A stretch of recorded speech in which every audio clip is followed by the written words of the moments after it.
దేవుని సన్నిధానమునందు కూడి ఉన్నాము. వివాహ పద్ధతి దేవుని చేత ఏర్పాటు చేయబడినది. అందరూ ఈ పద్ధతిని గౌరవించవలసినది పరిశుద్ధ గ్రంథము విధించుచున్నది.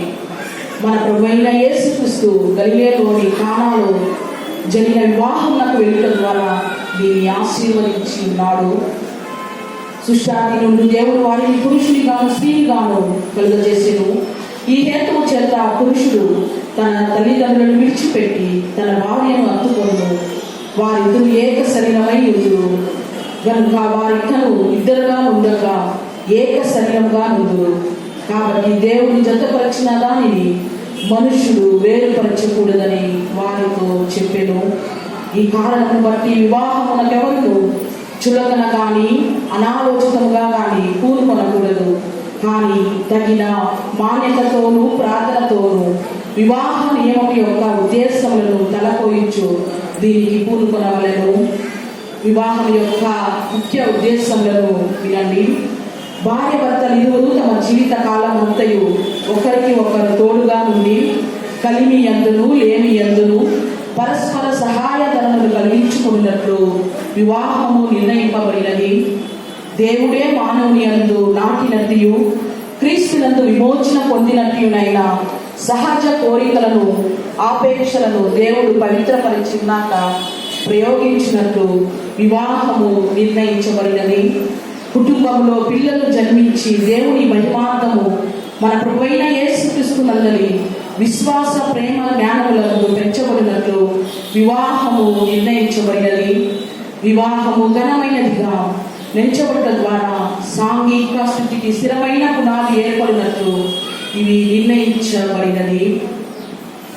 ఇక్కడ ఉన్న వీరిద్దరూ పరిశుద్ధ స్థితిలో జతపరచుటకు వచ్చి ఉన్నారు. కానీ ఇక్కడ ఉన్న వారిలో ఎవరికైనా క్రైస్తవ సంఘ క్రమశిక్షను బట్టి కానీ ఈ దేశ చట్టములను బట్టి కానీ వీరు వివాహం ఆడరాదని న్యాయ సమ్మతమైన హేతు ఏదైనా తెలిసి ఉన్న పక్షమున దానిని ఇప్పుడు వెలుగు చేయవలేను.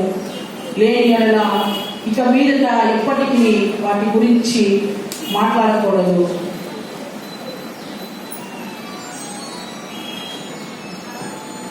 మీరు ఈ వివాహం వలన జతపరచకూడదని హేతు ఏదైనా మీలో ఎవరికైనా తెలుసున్న పక్షమున దానిని ఇప్పుడు ఒప్పుకొనవలని దేవుని సన్నిధానాన మీకు గట్టిగా ఆజ్ఞాపించుచున్నాను.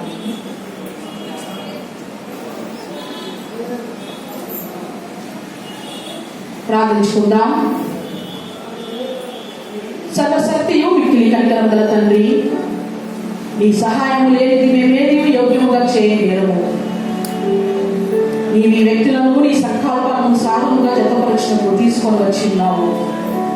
నీ కృపా ప్రసాదం వలన వీరిని సౌభాగ్యవంతులుగా చేసి నీ సమక్షమందు వీరు వివాహపు ఒప్పందములో ప్రవేశించినట్లు వీరు చేయనైనున్న ప్రమాణములను వాస్తవముగా నిలుపుకున్నట్లు గ్రహించమని మా ప్రభువైన యేసుక్రీస్తు ద్వారా వేడుకొనుచున్నాము.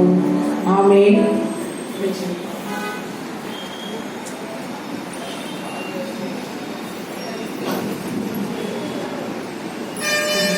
మీ అడిగిన సమాధానం చెప్పండి. జోసెఫ్ అను నీవు షీబా సునీత రాణి అయినటువంటి స్త్రీ నీ భార్యగా చేసుకుని ఈమెను మాత్రమే హత్తుకొనుదువా?